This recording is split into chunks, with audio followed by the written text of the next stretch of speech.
അധ്യായം 14, 15 മുതൽ 31 വരെയുള്ള വാക്യങ്ങൾ. കർത്താവ് മോശയോട് പറഞ്ഞു, നീ എന്തിന് എന്നെ വിളിച്ച് കരയുന്നു? മുൻപോട്ട് പോകാൻ ഇസ്രായേൽക്കാരോട് പറയുക. നിന്റെ വടി കയ്യിലെടുത്ത് കടലിനു മീതെ നീട്ടി അതിനെ വിഭജിക്കുക. ഇസ്രായേൽക്കാർ കടലിനു നടുവെ വരണ്ട നിലത്തിലൂടെ കടന്നു പോകട്ടെ. ഞാൻ ഈജിപ്തുകാരെ കഠിനചിത്തരാക്കും. അവർ നിങ്ങളെ പിന്തുടരും. ഞാൻ ഫറവോയുടെയും അവൻ്റെ സൈന്യങ്ങളുടെയും തേരുകളുടെയും കുതിരപ്പടയാളികളുടെയും മേൽ മഹത്വം നേടും. ഫറവോയുടെയും അവൻ്റെ രഥങ്ങളുടെയും അശ്വസേനയുടെയും മേൽ ഞാൻ മഹത്വം വരിക്കുമ്പോൾ ഞാനാണ് കർത്താവെന്ന് ഈജിപ്തുകാർ മനസ്സിലാക്കും. ഇസ്രായേൽ ജനത്തിൻ്റെ മുൻപേ പോയിക്കൊണ്ടിരുന്ന ദൈവദൂതൻ അവിടെ നിന്ന് മാറി അവരുടെ പിൻപേ പോകാൻ തുടങ്ങി. മേഘസ്തംഭവും മുൻപിൽ നിന്ന് മാറി പിൻപിൽ വന്നു നിന്നു. അത് ഈജിപ്തുകാരുടെയും ഇസ്രായേൽക്കാരുടെയും പാളയങ്ങൾക്കിടയിൽ വന്നു നിന്നു. മേഘം ഇരുട്ടു നിറഞ്ഞതായിരുന്നു. അതിനാൽ ഒരു കൂട്ടർക്ക് മറ്റവരെ സമീപിക്കാനാവാതെ രാത്രി കഴിഞ്ഞു.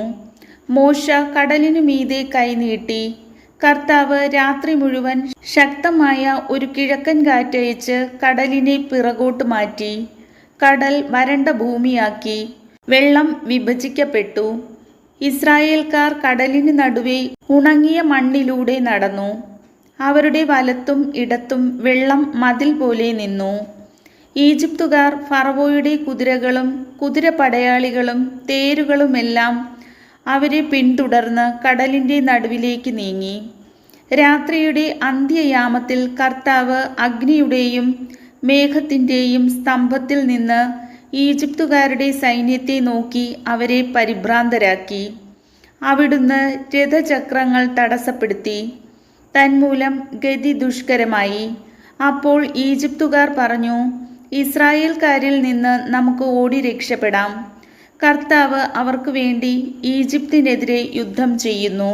അപ്പോൾ കർത്താവ് മോശയോട് പറഞ്ഞു, നിന്റെ കരം കടലിനു മീതെ നീട്ടുക. വെള്ളം മടങ്ങി വന്ന് ഈജിപ്തുകാരെയും അവരുടെ തേരുകളെയും കുതിരപ്പടയാളികളെയും മൂടട്ടെ. മോശ കടലിനു മീതെ കൈനീട്ടി. പ്രഭാതമായപ്പോഴേക്ക് കടൽ പൂർവ്വസ്ഥിതിയിലായി.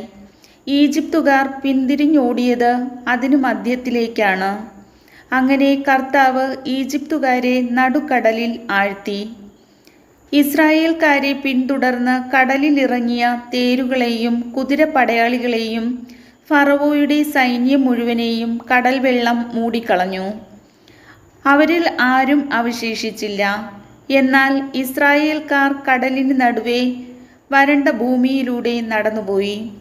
അവരുടെ വലത്തും ഇടത്തും വെള്ളം മതിൽ പോലെ നിലകൊണ്ടു. അങ്ങനെ ആ ദിവസം കർത്താവ് ഇസ്രായേൽക്കാരെ ഈജിപ്തുകാരിൽ നിന്ന് രക്ഷിച്ചു. ഈജിപ്തുകാർ കടൽ തീരത്ത് മരിച്ചു കിടക്കുന്നത് ഇസ്രായേൽക്കാർ കണ്ടു. കർത്താവ് ഈജിപ്തുകാർക്കെതിരെ ഉയർത്തിയ ശക്തമായ കരം ഇസ്രായേൽക്കാർ കണ്ടു. ജനം കർത്താവിനെ ഭയപ്പെട്ടു. കർത്താവിനെയും അവിടുത്തെ ദാസനായ മോശയെയും വിശ്വസിക്കുകയും ചെയ്തു. കർത്താവിൻ്റെ വചനം.